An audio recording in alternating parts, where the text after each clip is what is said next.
The motel sign flickered, a broken promise of rest. I gripped the key, its cold metal a stark contrast to my sweaty palm. Room 212. I trudged down the corridor, the faded wallpaper a parade of depressing patterns. As I passed room 210, the door was open, a crack. A sliver of gloom bled into the hallway. I glimpsed a figure standing just inside. It turned. A silent, distorted expression stretched across its face, and the door slammed shut with a crash that echoed in my chest. My heart hammered. I fumbled with the key, shoving it into the lock of room 212. Inside, I bolted the door, pushed a chair against it, and collapsed onto the bed. The cheap mattress offered little comfort. My mind raced, replaying the image, the figure in the darkness, the soundless expression, the violent closure. Sleep offered no escape. Dreams twisted the image, amplified the terror. I tossed and turned, trapped in a loop of fear. Each creak of the building sent jolts through me. The image of the silent figure burned behind my eyelids. Morning arrived, grey and unwelcome. I peeled myself from the bed, the memory as sharp as broken glass. I needed answers. I needed to know what I had. Downstairs, the clerk shuffled behind the counter. He looked tired, his face etched with weariness. I asked about room 210. His eyes flickered, a flicker of something dark. He mumbled something about no one ever uses the rooms anymore due to someone taking their own life in there, and the room has remained locked ever since. My blood turned to ice. Locked? But the figure, the expression, the door slamming, I stammered, trying to explain. The clerk stared blankly, his gaze distant. He repeated that the room was always locked, shaking his head. He gave me a look that seemed to say I was mad. I retreated, the clerk's words echoing in my head. Always locked, but I knew what The figure in the darkness, the silent scream, the slam. Back in room 212, I stared at the door. The bolt seemed flimsy, the chair a pathetic defense. The image pulsed in my mind, refusing to fade. I checked the windows, locked from the inside.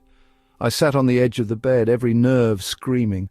The motel was silent, save for the hum of the ancient air conditioner. A sense of dreadful anticipation filled the room. Hours passed, the daylight faded, replaced by a creeping darkness, each sound intensified, amplified by my fear. The silence was worse. A floorboard creaked outside my door. I froze, every muscle tense. Another creak, a little bit. The doorknob rattled. I pressed myself against the wall, my breath caught in my throat. The rattling stopped. Silence, then a scratching sound, faint but distinct. It came from the wall beside the bed and slowly grew. My mind screamed. I wanted to run, to hide, but I was rooted to the spot. The scratching grew louder, insistent, until it filled the room. It was inside the wall, just inches from my head. Suddenly the scratching stopped. A beat of silence. Then the wall began to crack. A spiderweb of fissures spread across the surface. Plaster dust rained down. The cracks widened, deeper and increasingly. A piece of the wall crumbled away, revealing a sliver of darkness. An intense cold radiated from the opening, chilling me to the bone. The hole expanded, revealing a dark space beyond. And I could see it, just beyond the hole, a familiar shape in the darkness and an expression that I will never ever forget. The bar was empty, save for me. Polishing the counter one last time, I gathered my things, ready to head home. The night had been quiet, thankfully. Just as I turned off the lights, the phone rang. Annoyed, I picked it up. A voice, gravelly and deep, asked for a name I didn't recognize. I said no one by that name worked here, and the line went dead. I shrugged it off, locked up, and walked home. The next night was busier, but as I was locking up again, the phone rang. The same voice, the same name. Again I replied that no one of that name worked here. The phone clicked off. I frowned. It was peculiar. The curiosity grew. The following day, before my shift, I decided to do some digging. I went through the bar's old employee records. It took ages. The records were disorganized and dusty. Then the name from the phone calls. My blood ran cold. The name belonged to a woman who had worked at the bar ages ago. According to the faded articles I found tucked away, she had been murdered within these very walls. Stabbed during a robbery, the story said. That night I was on edge. Every creak of the old building made me jump. I found myself staring into the darkened corners of the bar, imagining things. Closing time came and I rushed through my tasks, eager to leave. Of course the phone rang. My hand trembled as I picked it up. The same gravelly voice, the same chilling name. This time something was different. I could sense something else in the voice, a hint of something that made my skin crawl. I managed to choke out the same response. No one by that name works here. The line went silent for a moment longer than before, then a rasp, a sound like nails on a chalkboard, and the call ended. I slammed the phone down, heart hammering against my ribs. I didn't wait to lock up properly, I just ran. I couldn't shake the feeling that I was being watched. The feeling stayed with me. I tossed and turned, unable to find sleep. Every sound outside my window made me jump. The next few nights were a blur. I dreaded going to work, but I needed the money. Every shift was filled with a growing sense of dread. I waited, anticipating the phone call, fearing it. It came each night, a constant reminder of the horror lurking beneath the surface. The voice, the name, the rasp at the end of the line. They echoed in my mind. One evening I decided to stay late after closing. I needed to understand. I felt compelled to know more about the woman, the murder, the voice. I pulled out the old articles again, spreading them across the bar. I read every word, searching for some clue, some explanation. The details were sparse. The woman's name was Sarah. She was young, apparently well-liked. The robber was never caught. The case went cold. I stared at a grainy photograph of her. Her eyes seemed to stare back, pleading. As I sat there, the bar seemed to grow colder. The shadows danced in the periphery, playing tricks on my eyes. I noticed a draft I hadn't noticed before. It came from the back room, the storage area. I hesitated, then grabbed a torch and headed towards it. The back room was cramped and dusty. Old boxes were stacked high, filled with forgotten junk. The draft was stronger here. I shone the light around, trying to find the source. Then the wall. Behind a stack of boxes, there was a section of the wall that looked different, newer. As I ran my hand across it, I felt a faint outline. Brick. Someone had bricked something up. I pushed against the boxes, straining to move them. They were heavy, but I managed to shift them enough to get a better look. There it was, a bricked-up doorway. Why? I had no idea, but I had to know what was behind it. I found a crowbar and started working at the bricks. Dust and mortar fell around me as I pried them loose. It took hours, but finally I had removed enough bricks to create a small opening. The darkness beyond was absolute. I shone the torch inside. The beam revealed a small enclosed space. A cellar maybe, then the smell. A musty, acrid odor that made my stomach churn. I hesitated, then squeezed through the opening. The air was stale and cold. The torch beam danced around the small room. It was empty, except for a single object in the center. A chair, and on the chair, something that made my blood run icy cold. A discolored, tattered piece of fabric. It looked like a uniform, a bar uniform, with a name tag, barely legible. The name tag read, Sarah. A whisper brushed against my ear. I spun around, heart nearly leaping out of my chest, but there was nothing there, just the cold, empty space and the decaying uniform. I scrambled back through the opening, replacing the bricks as quickly as I could. I fled the bar, not stopping until I was miles away. I never went back. I couldn't. The memory of that room, the uniform, the feeling of something just behind me haunted my waking hours. I tried to forget, to move on, but I couldn't shake the feeling that I had stumbled upon something terrible, something that should have remained buried. The cold sand bit at my bare feet as I walked along the beach. Each step I took left a clear mark, a temporary trail on the wide, empty shore. The sea was angry that day, the waves crashing against the land with a ferocity that mirrored the turmoil in my mind. I needed the solitude, the vast expanse of the ocean, a balm to my troubled soul. After a while, curiosity got the better of me. I stopped and twisted around, glancing back at the long line of footprints I'd made. They stretched out behind me, a testament to my journey, fading slightly as the tide crept nearer. But something wasn't right. My heart jolted. There, following directly in my tracks, was another set of prints. They were distinct, clearly defined, but they shadowed mine with impossible precision. I hadn't passed anyone, hadn't spotted a soul on the beach. The beach was desolate. I was utterly alone.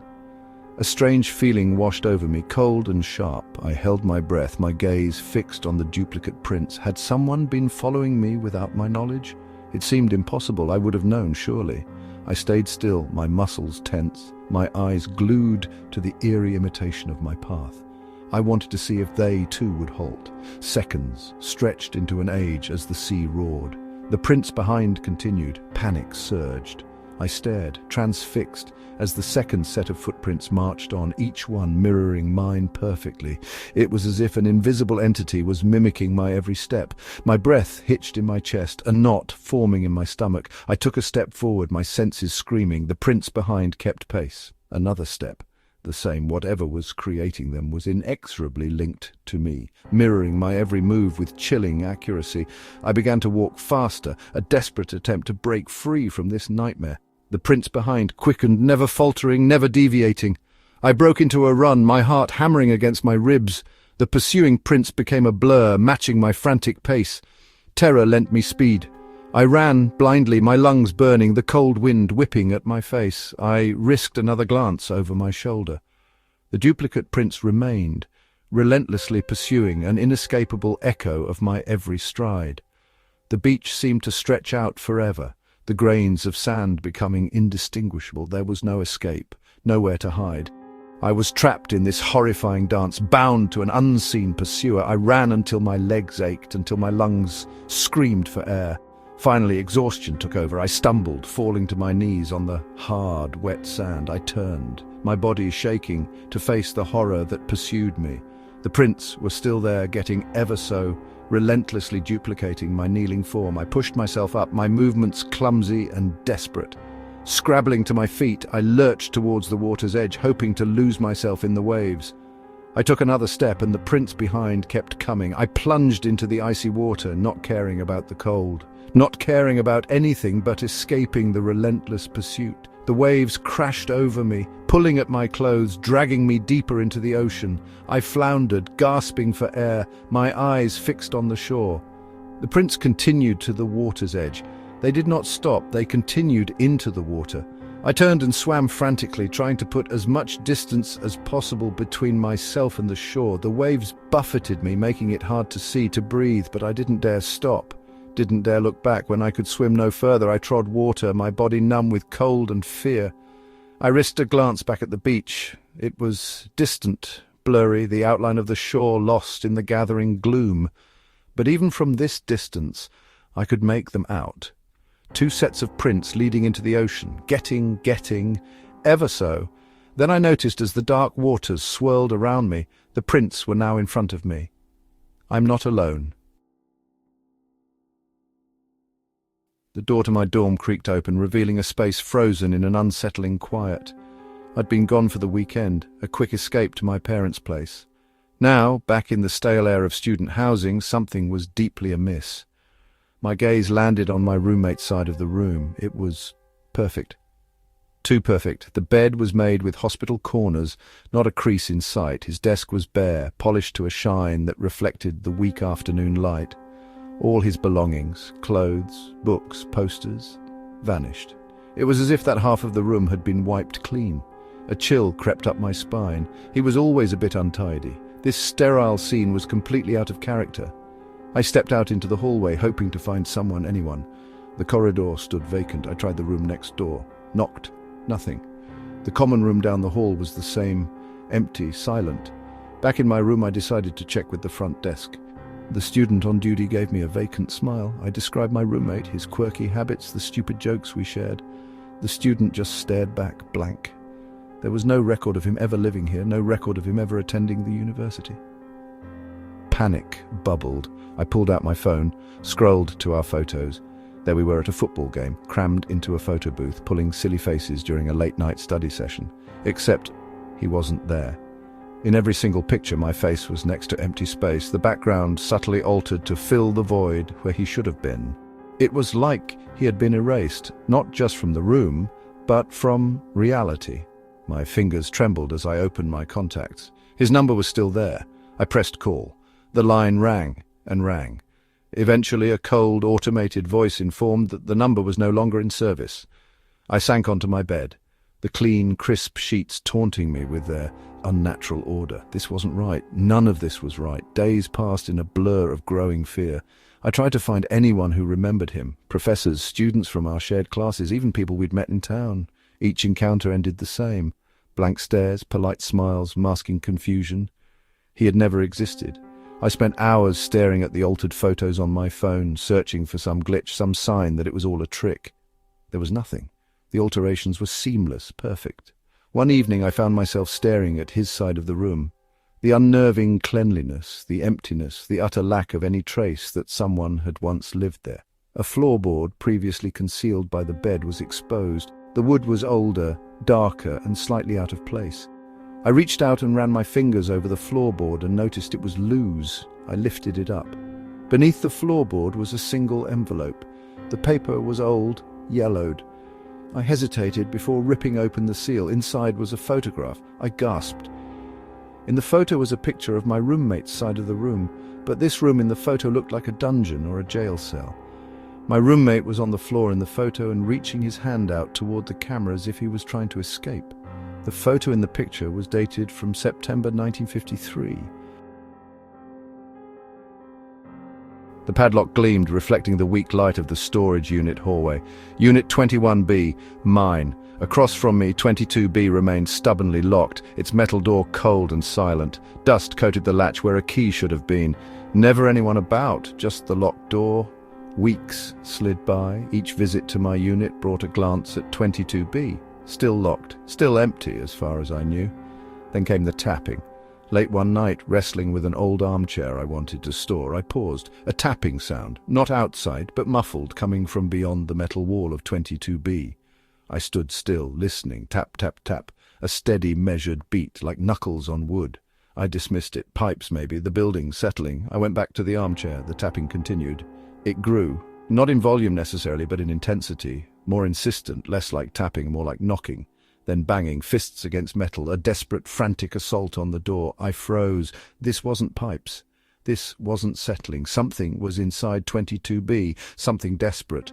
Then the screams. They were muffled, distant but unmistakable, high-pitched, choked with terror. A series of short, sharp bursts of sound that cut through the sterile air of the storage facility. My heart hammered. I wanted to run, to get out, to pretend things, but the screams kept coming, punctuated by the relentless banging. I had to do something. The next morning I found the facility manager, a thin man with tired eyes. I explained about the noises, about the screams, about the unit 22B. He listened patiently, nodding occasionally. When I finished, he consulted a computer screen.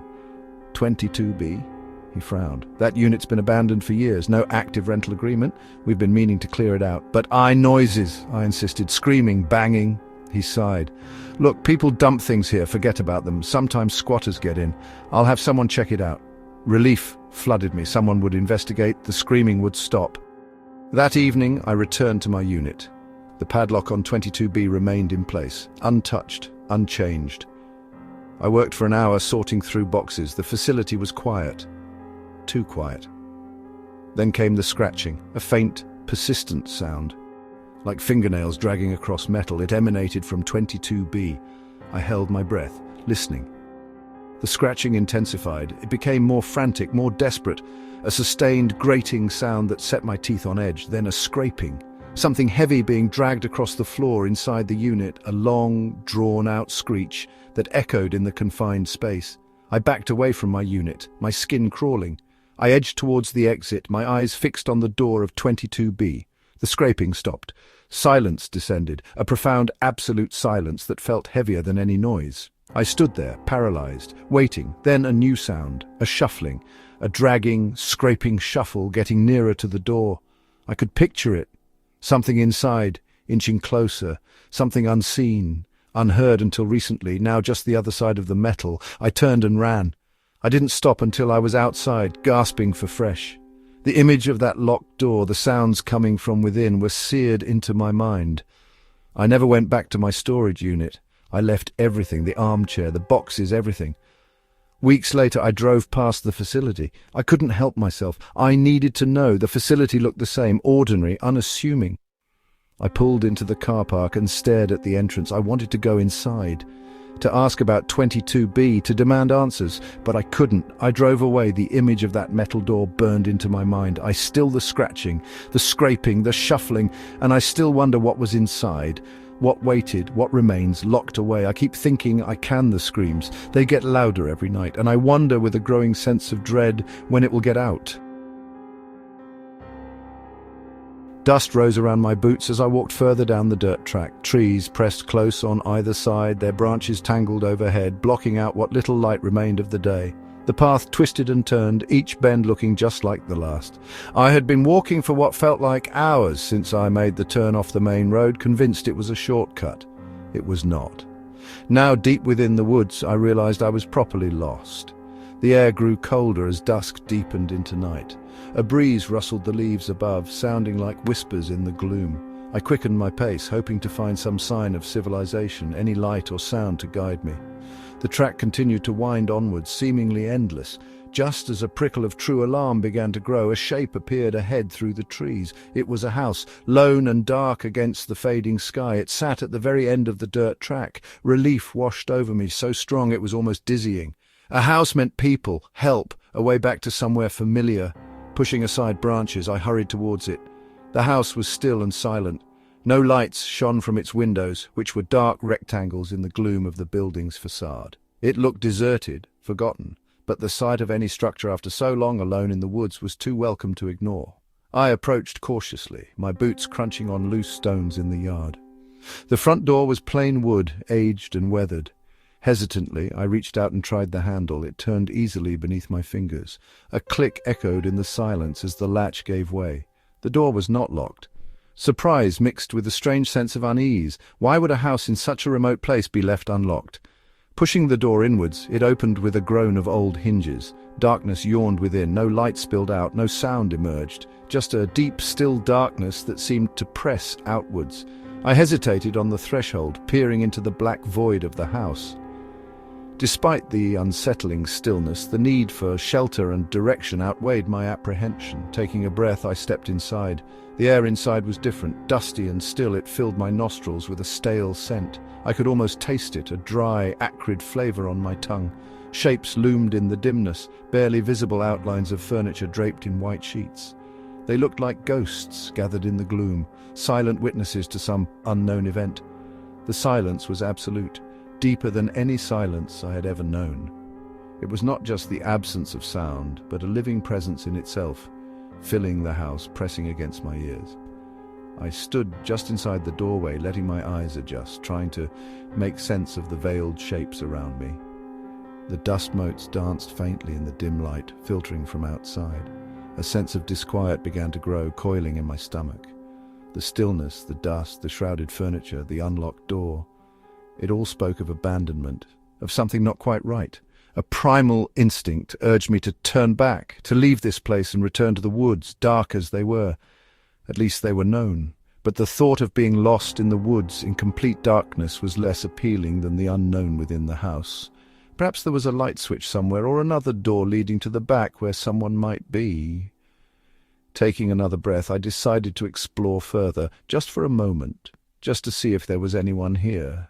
I moved deeper into the room, my feet silent on the bare floorboards. The sheets covering the furniture were thick with dust, undisturbed for a seemingly long time.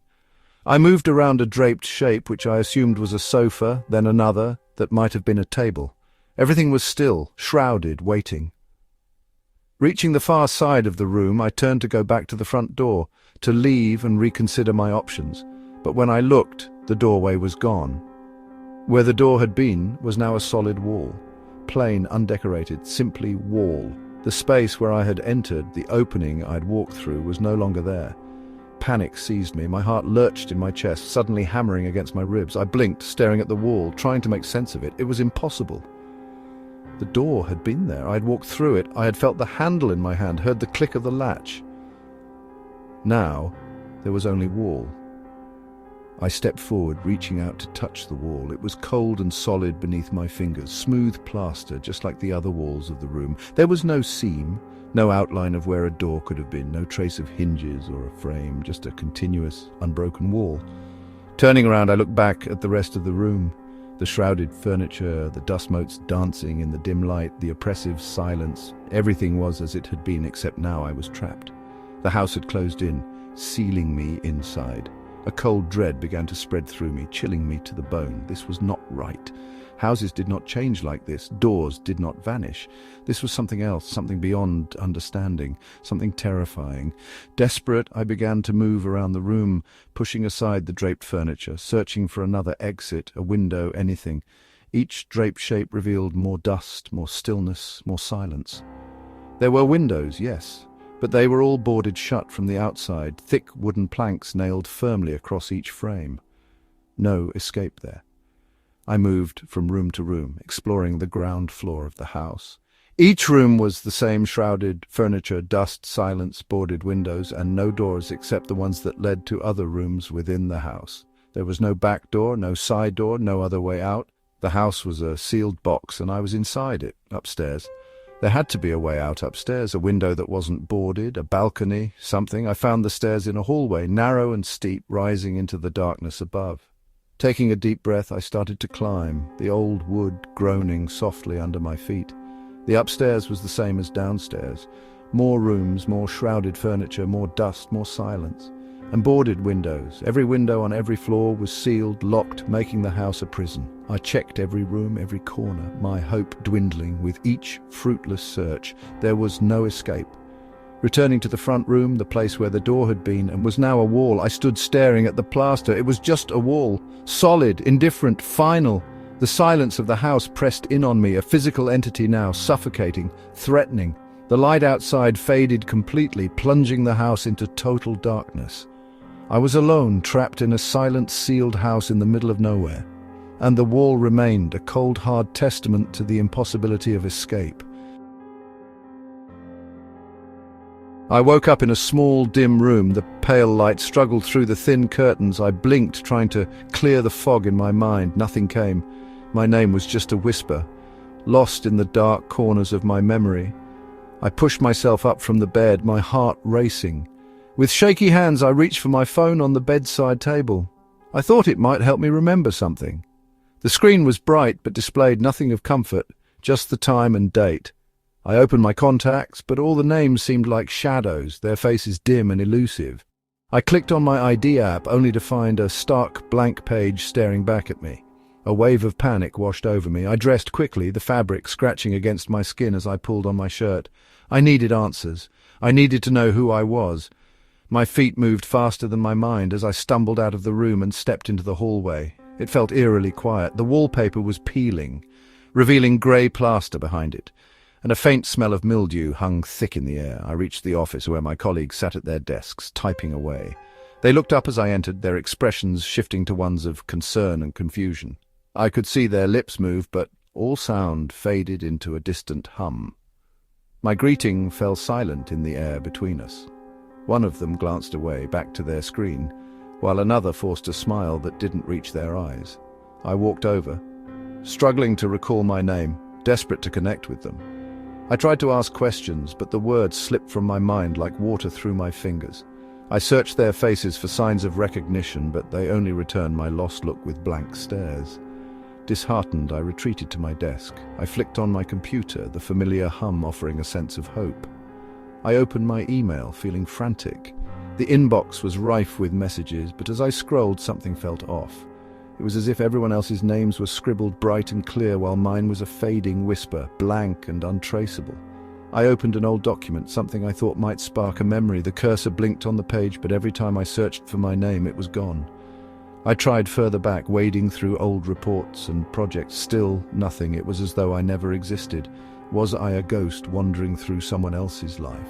The clock ticked slowly and my heart raced faster. I felt lightheaded, lost in a sea of faces that didn't recognize me and tasks that didn't seem mine. I moved through the office, seeking any trace of myself. Desperation clawed at me. I stumbled across a group gathered around the coffee machine. They spoke softly, their eyes darting toward me before turning away. I moved closer. I grasped straws, trying to catch hints of my past in fragments of their discussions. Yet they spoke in generalities, as though I had slipped right out of their memories, like sand slipping through a sieve. Frustration boiled inside me as I retreated further into the building. As I approached the break room, the walls seemed to close in. I needed to get out. I grabbed the door handle, leaning in hard when it didn't budge. I tried again, but it was locked tight. A knot snared in my stomach as I glanced back down the hall. I decided to slip into the restroom for a moment. As I stepped inside, the mirror caught my eye, reflecting a stranger's face back at me. Dark circles under my eyes, disheveled hair. It felt like looking into a void. I raised a hand to touch my face, hoping for a flicker of familiarity, something to anchor me, but nothing snapped into focus. Then I noticed the door. The tiniest crack of light slipped through, almost as if someone was inching closer, ready to burst in. My heart hammered in my chest. I stepped back, feeling exposed in my flank of solitude. I waited, my mind whirling with questions, lost in a cycle of dread. The door creaked open and I felt my breath catch in my throat. The figure that stood there was familiar, yet I couldn't place them. They had dread on their face, as if they had something to say, but no words reached their lips. They stepped back, allowing the door to close softly, but I froze at the sight. In that moment, I thought I might see a scrap of my past, a thread to weave my memory back into place. I stood there, pressing my forehead against the cold surface of the mirror, searching for a flicker of recognition. I turned, ready to push through the door and confront the enigma of my existence again, but the restroom was suddenly full of shadows. The stark fluorescent lights flickered above, and a laugh, sharp and haunting, echoed through the walls. It ripped through my thoughts like a cold blade. I tore open the door and dashed back into the corridor. The laughter grew louder, echoing off the walls. I rushed through the maze of cubicles, cavernous and alien. The faces of my co-workers morphed as I passed. They were all accusing, all denying me existence. I clutched at my head, overwhelmed by the onslaught of confusion. Frantic, I stumbled towards the exit. I needed to escape, to break free from this waking nightmare. As I pushed open the heavy door, a chill washed over me. The sunlight outside felt different. Too bright, too blinding. I turned and glanced back at the office, a sense of dread filling me again. The laughter transformed into a cacophony of whispers, fading into an eerie silence. I squinted at the building, fearing I might find my own reflection in the windows. My heart thudded. I was out, but where was I going? I looked back at the door, and just like that it swung shut behind me. The laughter faded, replaced by the unsettling quiet. I was free, yet lost. I found myself outside on the pavement. People roamed around, faces shifting, passing like clouds. I searched for someone, anyone who might recognize me. My name dangled from the edge of thought, like a dream just out of reach. I took a step forward, and as I did, I felt the world blur around me, the air whispering secrets I could not grasp. Nothing was clear. I was adrift. The laughter rang in my ears as darkness stretched before me, an abyss that no length of memory could fill. The pavement crumbled beneath my feet, and suddenly I was falling into a chasm, my name lost forever. The humming of the office was familiar and almost comforting. People typed away, papers rustled, and the low buzz of chatter filled the air. I sat at my desk, staring blankly at the screen. To my left sat a man. His presence was peculiar, as he never spoke, never turned to face me. I'd grown accustomed to him being there, not that he brought any warmth to my day. His routines were odd, his head bowed, fingers dancing across the keys with a speed that seemed almost unnatural. Days turned into weeks. I noticed that no one else ever acknowledged him. My colleagues would smile and chat amongst themselves, sharing the mundane details of their lives, yet the man beside me was simply ignored. Not a glance was cast his way, not a single word was spoken about him.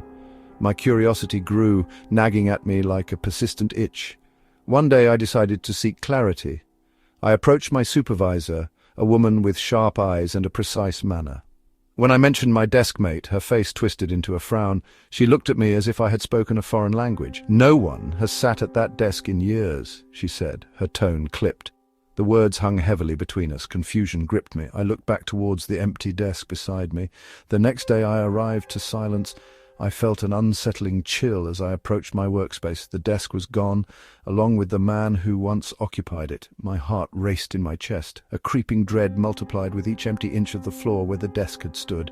I searched my surroundings for anything that might hint at an answer, but my colleagues bustled past, engrossed in their own worlds, unaware of the void beside me. Time stretched outward. I felt as if I had fallen into some abyss, the darkness swallowing me whole. I shuffled to my supervisor, my throat dry, trying to quell the anxious thrum in my chest. Surely I wasn't imagining things. No shred of evidence existed of the man who had sat next to me all those days. My supervisor met my eyes with an unreadable expression, and I turned away, the air around me turning dense. Hours morphed into days. I tried to shake the nagging sense of loss for the man who had never been. The absence evolved into an unsettling obsession. I noticed the details of the office, the buzzing lights, the sterile smell, the monotonous sounds. Everything felt amplified, heightened. I kept to my routine, pretending everything was normal, even as the ghost of that man remained. In the quiet moments, visions of him filled my mind. The hair falling into his eyes, his hands never moving from the keys. Questions spun like cobwebs in my thoughts. Did he even exist? Had he left the office, or was he simply a figment conjured by my mind?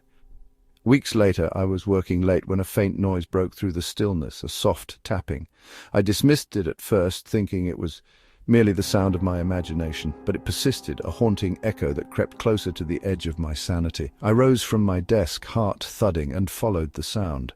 It led me to the rear of the office, where the flickering light barely illuminated the dim space. The tapping grew louder as I approached an area I rarely saw. Piles of forgotten files and discarded furniture loomed, shadows twisting in the dim light. My breath quickened when I spotted a broken chair and remnants of a desk, scarcely recognizable. And, among the clutter, a scrap of paper caught my eye, one I had never seen before. As I bent to inspect it, I felt a shudder run through the room. Suddenly, something caught my eye in the corner of the dimly lit space. There was a figure, hunched, silent, its presence all-consuming. I stumbled backwards in horror. Despite the distant glow of the flickering lights, the figure remained shrouded in a veil of darkness, its form indistinct and hazy. With adrenaline coursing through me, I turned and fled, racing back towards my desk. I dared not look back, fearing that the very sight might crush my fragile sanity. I slumped into my chair, trembling, breathless. The tapping was gone, replaced only by the relentless ticking of the clock, each second taunting me with its echo. My urge to leave overwhelmed me. I packed my things, visions of the figure swirling in my mind. I stepped out into the hallway, but my heart sank as I noticed the usual burst of office life was absent. The fluorescent lights flickered, the air felt charged with an anxious energy, and an uncomfortable silence settled heavily around me. I glanced into the empty space where the man's desk should have been, but it remained untouched, as if the scene was never meant to change. Days turned into weeks again, but my escape was not enough. Inside, I remained haunted by what I had seen, or rather by what I had not. Each night was filled with restless moments, whispers brushing along the edges of my carefully constructed reality. Months passed, and still I could feel the shadow of that office looming behind me. I crossed paths with old colleagues, but they seemed oblivious to the mystery that had engulfed me. I no longer spoke about the man. Perhaps it was better that way. Sealed in silence as darkness clung to me like an unseen weight. Then one afternoon, a decision gnawed at me, prompting me to return to that place. The moment I entered, a cold sweat dripped down my neck. The office stood as before, dull and routine. Yet as I made my way back to my desk, a shiver snaked through me. There, where the haunted legacy once stood, a brand-new desk was set in its place, pristine and real. With a steady breath, I approached it, peering into the seat beside me. I searched for any sign of the figure I had once glimpsed, and the pulse of dread began to thrum again. My fingers brushed against the surface, and I was certain I felt a whisper of cold air sweep past me. No one else seemed to notice, lost in their mundane tasks. A sliver of clarity cut through my haze, that something, somewhere in the strangeness of my experiences, had woven a tapestry of silence. Steam from a teacup wafted through the air, yet nothing felt warm. I sat back down, a chill creeping through my bones, knowing in that moment that some doors are better left closed, some shadows better left unturned. The cold office buzz continued, the figures moving around me, but the silence carried a weight I could no longer ignore. What lay beyond perception, beneath the surface of the ordinary, was now inescapable, yet left unresolved, lingering on the edge of my consciousness. I woke with a start, the sound of loud knocking jolting me from a deep sleep. At first it felt like a bad dream, the kind that fades away upon waking. But the noise persisted, echoing through the stillness of my house. The clock showed 2 in the morning, and outside the world lay cloaked in darkness. I stumbled out of bed, heart racing, wondering who could be at the door at this hour. I tiptoed to the front door, instinctively checking the peephole. I squinted through the small glass but saw nothing, just darkness. The knocking had stopped, replaced by an eerie quiet that raised the hairs on my neck. Slipping back from the door, I instinctively turned to check the rear door. As if on cue, the alarming knock resumed, now echoing from behind the house. My pulse quickened. I stepped back, glancing at the CCTV monitor. It lit up with images of my yard, empty and still. No sign of anyone lurking, no shadows creeping across the grass. I let out a breath I hadn't realized I was holding. Perhaps it was just my imagination playing tricks on me. I retreated to my bedroom, trying to shake off the unease. The bed looked inviting, and I was desperate for sleep. As I climbed under the covers, exhaustion pulled at me, and I felt myself drifting away. Just as sleep began to wash over me, a piercing shriek cut through the quiet. The intruder alarm blared to life. I bolted upright, heart pounding with fear. My mind raced. Had someone entered the house? I leapt from the bed and hurried to grab my phone. I crept to the darkened hallway, feeling the weight of the silence around me. The alarm pierced through the stillness, a frantic scream that echoed in my ears. I felt more awake, my senses heightened. I fumbled for the phone, fingers shaky as I dialed the number for the police. The operator's voice was calm, a stark contrast to the chaos in my head. I explained the situation, feeling foolish as I did. There was no movement outside, no signs of forced entry. As I hung up, the alarm abruptly stopped, leaving me in an unbearable silence. I turned to the living room window, looking out into the darkness. The moonlight cast an eerie glow across the lawn, but everything appeared normal. A slight rustle in the bushes caught my attention. I squinted, waiting for my eyes to adjust. Nothing, just the gentle sway of branches. Stepping away from the window, I moved through the house, checking each room. All was secure. Every door locked, every window closed tight. I returned to the living room and slumped onto the couch, feeling a strange mix of exhaustion and alertness. Suddenly, a rattle came from the kitchen. It sounded like something had fallen. My heart raced again as I turned on the light. I grabbed the nearest object, a heavy lamp, holding it tightly. The kitchen stood empty, but I reached for the back door, half expecting it to swing open. As I approached, the rattle repeated, louder this time. Something wasn't right. I opened the door slightly, cautious, the moonlight spilling into the darkened room. The air felt electric, charged with tension. Nothing greeted me but the chilling breeze. I stepped out cautiously, illuminating my path with the lamp. The yard was vast and dark, and every shadow seemed to morph into something sinister. I turned back towards the house, ready to retreat to the safety of my living room. Then, just out of the corner of my eye, I glimpsed something. It was brief, a shape darting between the trees. I froze, my skin prickled with fear, and instinct told me to run. The click of the banquet hall door echoed as I secured it for the night. Another wedding done, another room ready for the morning clean. I flicked the light switch, plunging the vast space into complete black. Job done. Back in the security office, I scanned the monitors, making sure everything was as it should be. All clear except Banquet Hall B. On the screen, a figure sat alone, silhouetted against the faint light pollution bleeding in from outside. Odd. I definitely thought everyone had left. A jolt of something cold ran through me. Why were they still there? Just sitting, facing the camera, not moving. I stared, a knot forming in my stomach. I should go back. Protocol. Make sure they were all right. Probably just someone who'd had a drop too much to drink and passed out. Still, my footsteps echoed as I walked back down the corridor. The door to the hall loomed. I pushed it open, reaching for the light switch.